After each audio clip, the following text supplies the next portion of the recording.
அன்பே சிவம் மனமே குரு என்றுணர்த்திய குருவே போற்றி. சத்தும் சித்தும் எதுவென்று உணர்த்திய குருவே போற்றி.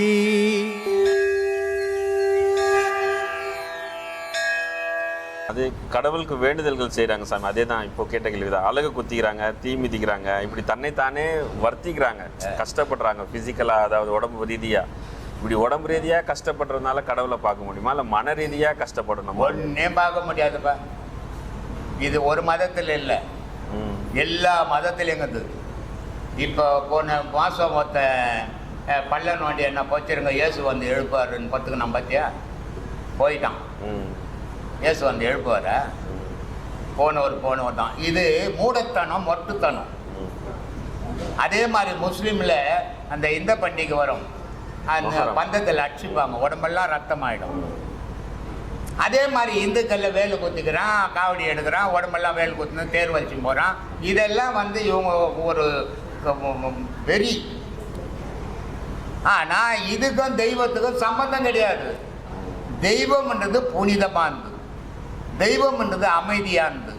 நீ அமைதியாக போய் அதை வழிபட்டால் மட்டும்தான் வழிபட முடியுமே தவிர ஆரவாரத்துக்கும் தெய்வத்துக்கும் சம்பந்தமே கிடையாது. இதை தான் ரொம்ப அழகாக அழுகலி சித்தர் சொன்னார். கடவுளை எப்படிடா கும்பிடணும், கூட்டமாக கூடி ஒவ்வொன்று கத்தி கும்பிடலாமன்னா அதுக்குள்ள கடவுள் வழிபாடு கிடையாதுடா, அது உன்னுடைய ஆரவாரம்டா. கடவுள் வழிபாடு இருந்தது அமைதியாகணும், தனித்து இருக்கணும், நீ மூச்சை அடைக்கி இருக்கணும்னாரு. அதனால் சொன்னார், முத்து முகமடியோ முற்றந்தி வீதியிலே 10ஆம் மிதபரப்பி பஞ்சனையின் மேலிருத்தி அத்தை அடக்கு நிலை யாருமில்லா வேலையிலே குத்து விளக்கேற்றி என் கண்ணம்மா கோலமிட்டு பாருன்னு. அந்த மாதிரி பண்ணணுண்டா தெய்வ வழிபாடுன்னார் இல்லையா? பாம்பாட்டி சொல்கிறார், உள்ளுக்குள்ளே உணர வேண்டும், உள்ளும் பொறுப்பும் அறிய வேண்டும், மெல்ல கனலை எழுப்ப வேண்டும், வீதி புனலில் செலுத்த வேண்டும், கள்ள புலனைந்தும் கடிந்து விட்டு தெல்ல தெளிவான பரஞ்சோதி தோன்றுமேன்னார். அப்போ கடவுள் வழிபாடுன்றது அமைதியில் இருக்குது. ஆரவாரன்றது கூட்டு சேர்ந்துக்கின்னு ஆரவாரம் பண்ணிவிட்டு இவன் அவன் வெட்டி அவனை இவன் வெட்டி கட்சியில் போலீஸ் ஸ்டேஷனில் போய் கடவுள் வழிபாடு பண்ணுவான் இல்லையா? அது கடவுள் வழிபாடு இல்லைப்பா, அது ஒரு சும்மா மன சந்தோஷத்தை பண்ணுறது.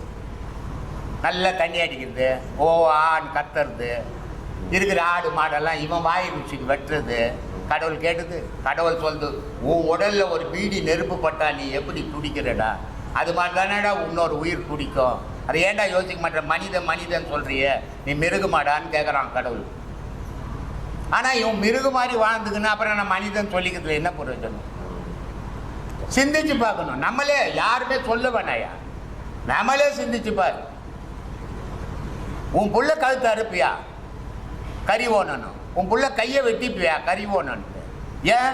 உன் உறவு, உன் மனசு இடம் கொடுக்க மாட்டேங்குது. ஆனால் இன்னொரு ஜீவனை வெட்டி வெட்டி வெட்டி துடிக்க வெட்டி போறியே, நீ மனிதனா மிருகுமா சொல்லு? அதனால அதெல்லாம் தெய்வ வழிபாடு கிடையாது, இவங்க ஏற்படுத்திக்கிறது. ஆமாம். பால்கடல் கலந்து விஷம் குடிச்சார் சிவன், அதை தடுத்தாங்க பார்வதி அப்படின்னு சொல்றாங்க. இறைவனின் கழுத்தை பிடிக்க முடியுமா? உண்மையில் இதன் தத்துவம் என்ன? ஆமாம், பிடிக்க முடியும். யார் பிடிக்க முடியும்? நீ நான் போய் பிடிக்க முடியாது. இறைவி பிடிச்சா, நீ நான் போய் இறைவனுடைய கழுத்தை பிடிக்க முடியாதுப்பா. இப்போ உன் கழுத்தை பிடிக்கணும்னா இங்கே யாருக்கு உரிமை இருக்குது? ஆனால் உன் பொண்டாட்டி கழுத்தை பிடிச்சிடுவா, யாரும் தடுக்க முடியாது. அது மாதிரி இறைவனுடைய கழுத்தை பிடிச்சா, இறைவி பிடிச்சா, சக்தி பிடிச்சா, அவளால் பிடிக்க முடியும். நம்மளால் பிடிக்க முடியுமா? சக்தி பிடிச்சா நானும் போய் பிடிக்கணும், பிடிச்சோம்னா எரிஞ்சு போடுவோம். ஏன்னா அதனுடைய வெப்பத்தை தாங்குற அளவுக்கு இந்த உலகத்தில் எதுக்கும் சக்தி கிடையாது. சிவத்தினுடைய வெப்பத்தை தாங்க இந்த உலகத்தில் எதுக்குமே சக்தி கிடையாது. அதனால தான் எல்லாத்தையும் அது கடந்து நிற்குது. அப்போது அந்த வெப்பத்துக்கு ஈக்குவலாக இருக்கிறது சக்தியினுடைய வெப்பம் தான். சராசரி மனிதனுக்கு கொஞ்சம் டிகிரி 100 வெயில் வந்துச்சுனாவே தாங்க மாட்டான், 4 நாளைக்கு எதுக்க மாட்டான். சிவத்தினுடைய வெப்பத்தை தாங்குவானா? சும்மா சொல்லிக்கிறது பாது. அப்போ தத்துவம் விஷத்தை அப்படின்னா விஷம் குடிச்சாருன்னு எதை சொல்கிறாங்க? விஷம் குடிச்சாருன்னு அமிர்தம் கடையும் போது வந்துடுச்சு. அமிர்தம் எதில் கடைஞ்சாங்க பார்த்தியா? கடலில், பால்கடலில் கடைஞ்சாங்க. பால்கடல் எங்கே இருக்குது? அதுபடி ஒரு கடல் இருக்குதா? எதில் கடைஞ்சாங்க? மத்து. ஆமாம், அந்த கயிறு என்ன இது? மலை பாம்பு கயிறு. அப்போ அதெல்லாம் போட்டு கட்டின்னு போங்க. அங்கே இது எல்லாமும் உடல்லையே இருக்குது. பாம்புன்றது உன் மூச்சு, மலைன்றது உன் தலை, பார்க்கடல்ன்றது உன் வயிறு, இங்கே கடைஞ்சின்னா அமுதம் வரும்டா அப்படின்னு காட்டுறதுக்கு பண்ணாங்கப்பா. முதல்ல விஷம் வரும், அப்புறம் அமுது வரும் அப்படின்னு. சரிங்க. ஆத்மான சாமி. ஆமாம், ஆத்மான சாமி. இப்போ பௌர்ணமி இன்னைக்கு தைப்பூசம். ஆமாம். அது முருகனுக்கு உகந்த நாள். முருகனும் பௌர்ணமி ஒன்றா, பௌர்ணமி முருகனும் ஒன்றா? யார் முருகன், யார் பௌர்ணமி? இந்த மாதிரிலாம் கேள்வி கேட்டால் என்ன சாமி பண்ணுறது? முருகனுக்கும் பௌர்ணமிக்கும் நெருங்கிய தொடர்பு இருக்குது. ஆனால் முருகன் தான் பௌர்ணமியா, பௌர்ணமி தான் முருகனானா ரெண்டும் வேறு வேறு. பௌர்ணமின்றது ஒரு நாள், ஒரு திதி. ஆனால் இந்த பௌர்ணமி தைப்பூச நாள், அதுக்கு எதனா விசேஷமான, அது மிகப்பெரிய விசேஷம் இருக்குது. அது என்ன நாள் அப்படின்னா, சூரனை அழிக்கணும். முருகனே போய் ஒரு சூரன்கிட்ட போய் குஸ்தி போட முடியுமா? போட முடியாது, போடவும் இல்லை. அப்போ அந்த முருகன் என்ன பண்ணுறான், நான் சூரனை அழிக்கணும்னு என்னை இறைவன் படைச்சிட்டான், அப்போ படைச்சிட்டான். ஆனால் அதுக்கான ஆயுதம் வேணும். எதை அழிக்க? சூரனை அழிக்க முருகனால் முடியுமானா முருகனால் முடியல, முருகனோட ஆயுதத்தால் தான் முடியும். அந்த ஆயுதம் யார்கிட்ட இருக்குது? அம்பாள் கிட்ட இருக்குது. அந்த ஆயுதம் எப்படி இருக்குது? 3 பொருளாக இருக்குது. திரிசூலமாக இருக்குது. திரிசூலம்னா என்ன? இச்சா சக்தி, கிரியா சக்தி, ஞான சக்தின்றது தான் திரிசூலத்தோட 3 அடையாளம். அம்பாள் என்ன பண்ணுறா, அப்படியே எடுத்து 3 சக்தியாக கொடுக்கல, 3த்தையும் ஒன்று திரட்டி வேளாக கொடுக்குறா. அப்படி சூரனை அழிக்கிறதுக்காக முருகனுக்கு ஆயுதம் தந்த ஒரு உன்னதமான நாள் இந்த நாள். எந்த நாள்? இந்த தைப்பூச திருநாள், இந்த பௌர்ணமி திருநாள். அப்போ முருகனை சூரபத்மனை முருகன் அழிச்சிட்டாரா? அழிக்கலை, ஆட்கொண்டார். அவர் அன்றைக்கி அழிச்சிருந்தாருன்னா நாமெல்லாம் தப்பிச்சிட்டு இருப்போம். அவன் என்ன பண்ணுறான், ஒரு முறையும் முருகன் கிட்டேருந்து தப்பிச்சு போனோன்னே தன்னோட உருவத்தை மாற்றிக்கினே இருக்கிறான். ஒரு உருவமாக மாறி போய் கடைசியில் மரமாக நிற்கும் போது தான் முருகனோட வேல் போய் தாக்கி, வேலும் இது மயிலும் சேவலுமா அந்த அசுரம் மாறுறான். ஆனால் அதே அசுரம் முருகனை ஏமாற்றிட்டான். யாரை ஏமாற்றிட்டான்? தெய்வத்தையே ஏமாற்றிட்டான். இன்னொரு வடிவம் எடுத்துட்டான். அந்த வடிவம் என்னது? நமக்குள்ளே இருக்கிற மனம் தான் அந்த சூரபத்மன். அதனால தான் நமக்கு நல்லது கெட்டது தெரியல, நியாயம் தர்மம் புரியல. அப்போ உள்ளே இருக்கிற அதே சூரபத்மன் மனமாக உள்ளே வந்துட்டான். அவனை நீ எப்படி அழிக்க போகிற? நீயும் முருகனாக மாறணும், நீயும் வேல் வாங்கணும். யார்கிட்ட வாங்கணும்? தாய்கிட்ட வாங்கணும். அந்த தாய் எங்கே இருக்கிறா? மூலாதாரத்தில் தான் யாருன்னே தெரியாமல் இருக்கிறா அந்த தாய். அப்போ நீ முருகனாக மாறணும். அப்போ என்னான்னு தெரியணும் உனக்கு, நீ முருகன் தெரியணும். நான் முருகன் எப்படி சாமி நினச்சது? கற்பனையில் நினச்சிக்கலாமா? மூச்சு தான் முருகன். எது இல்லைன்னா நீ இல்லையோ அதுதான் முருகன். எது இல்லைன்னா நான் இல்லை, மூச்சு இல்லைன்னா நான் இல்லை, அப்போ அதுதான் முருகன். அப்போ நீ யாரா நினைக்கணும்? நீ எதுவாக இருக்கிற? உன் மூச்சா நீ இருக்கிற. அப்போ உன் மூச்சை நீ பிடிச்சிக்கோ. உன் மூச்சில் உயிரை வை, உன் மூச்சில் மனசை வச்சால் என்ன நடக்கும்? அந்த மூச்சு தான் அம்பாள் கூட உறவாடும். அந்த அம்பாள் தான் சிவன்கிட்ட போய் சேரும். இவங்க 3 பேரும் ஒன்று சேர்ந்தால் மட்டும்தான் மனமாகிய சூரனை அழிக்கக்கூடிய ஒரு நிலை வரும். அதுதான் இந்த திருநாளோட தாற்பயம். இப்போ யார் அழிக்க வந்துக்கிறோம்? மனமாகிய அசுரனை அழிக்க வந்துக்கிறோம். என்னைக்கு அழிப்பன் தான் தெரியாது. ஆத்மான சாமி, இப்போ 84,000 கோடி ஜீவராசியும் இறைவன் படைச்சிருக்கான். ஆமாம். அந்த படைச்சது யாரு? 84,000 கோடி ஜீவராசி எடுத்தது யாரு? எடுத்தவன் தான் படைச்சானா, படைச்சவன் தான் எடுத்தானா? யாரு இவன், யாரு அவன், யாரு? எப்படி சாமி இதெல்லாம் வில்லங்கமாக கேட்கணும்னு வந்துட்டீங்களா? திருவாசகத்துக்குள்ள மாணிக்க வாசகர் ஒரு விஷயத்த சொல்றாரு. யார் இந்த உலகத்தை படைச்சான்னு? அவன் தானே கடவுள். யார் இந்த உலகத்தை படைச்சான்? பிரம்மா தான் படைச்சான். எல்லாரும் அதான் சொல்றாங்க, பிரம்மா தான் படைச்சான்னு. ஆனால் இறைவன் யாருன்னு சொன்னா, இந்த பிரம்மா கூட பழமையானவன்டா அப்படின்றார். பிரம்மா தான் எல்லா உயிருக்கும் காரணம். 84,000 கோடி ஜீவராசிகளையும் படைச்சது யாரு? பிரம்மா. ஆனால் அவனையும் படைச்சவன் ஒருத்தன் இருக்கிறான்பா. சரி, ஓகே, சரி, பிரம்மா படைக்கிறாரு, விஷ்ணு காப்பாத்துறாரு. ஒரு காக்கும் கடவுள்னு ஒருத்தர் இருக்கிறாரு, விஷ்ணு தான் காப்பாத்துறாரு. படைச்சது எல்லாத்தையும் காப்பாத்துறாரு. அவரு தெய்வமானா? இல்லை இல்லை, அவனையும் ஒருத்தன் காப்பாத்திங்கிறான். படைச்சவன் தெய்வம் இல்லைப்பா, அவனுக்கு மேலே ஒருத்தன் இருக்கிறான். அப்போ காப்பாற்றுறவனா? இல்லை அவனை காப்பாற்றுறவனு ஒருத்தன் இருக்கிறான்ப்பா. சரி, படைச்சிட்டான், ஒருத்தன் காப்பாற்றுறான், இன்னொருத்தன் கதையை முடிக்க போகிறான், எல்லாத்தையும் அழிக்க போகிறான், 84,000 கோடி ஜீவராசின்னு அழிக்க போகிறான். அப்போ அவன் தான் தெய்வமா? இல்லை அவனையும் அழிக்கிறதுக்கு ஒருத்தன் இருக்கிறான்ப்பா. தேவரும் மூவரும் காணா வடிவத்தில் ஒருத்தன் இருக்கிறான், அவன் தான் சிவம். அப்போ ஜீவராசிகளை உயிர்களை படைச்சது யாரு? இந்த 3 பேரும் படைச்சான் ஒருத்தன், காப்பாற்றுறான் ஒருத்தன், அழிக்க போகிறான் ஒருத்தன். ஆனால் இந்த 3 பேரையும் படைச்சவன் ஒருத்தன் இருக்கிறான், அவனே சிவம்.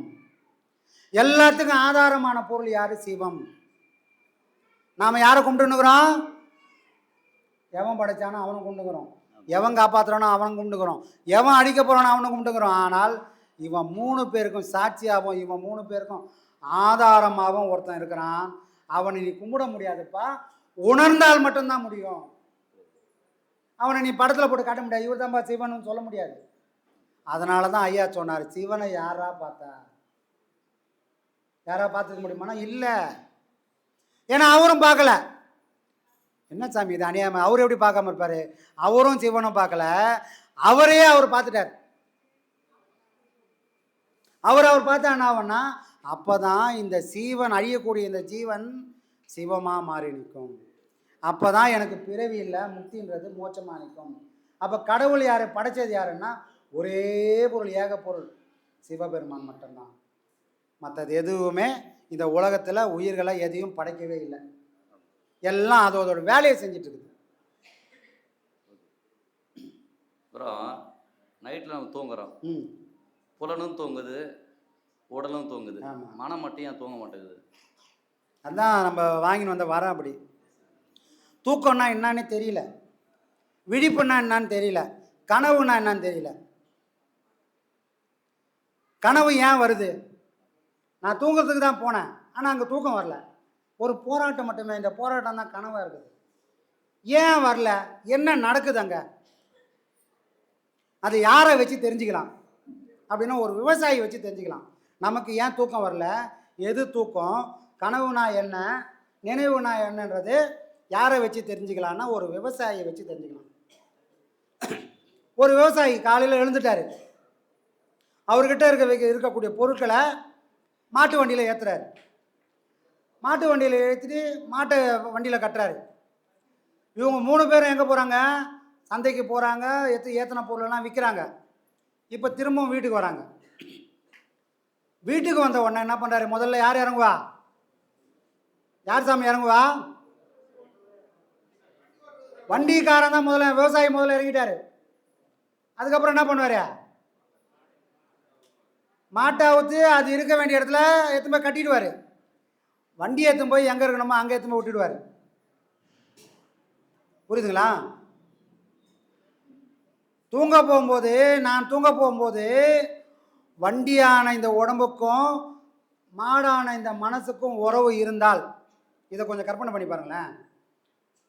விவசாயி எல்லா வேலையும் முடிச்சுட்டு வீட்டுக்கு வந்துட்டார், வண்டியை விட்டு அவரும் இறங்கிட்டார்.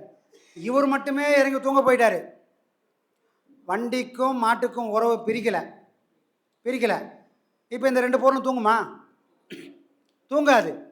ஏன்னா 2 பேருக்கும் உறவு பிரிக்கவே இல்லை. இப்படி ஒரு நிலை வர்றது தான் கனவு நிலை. அங்கே என் மனசுக்கும் உடம்புக்கும் உறவு பிரியலை. வண்டியில் மாட்டு கட்டினா எப்படி உறவு பிரியாமல் இருக்குதோ அந்த மாதிரி இருக்கிறதோட நிலை தான் கனவு நிலை.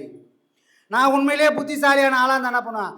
நான் எப்படி இறங்கி ரெஸ்ட் எடுக்க போனனோ அப்படியே இந்த மாட்டுக்கும் இந்த வண்டிக்கும் ரெஸ்ட்டை கொடுத்துட்டு நான் போயிட்டேன்னா ஆழ்ந்த தூக்கத்துக்கு போயிடுவேன்.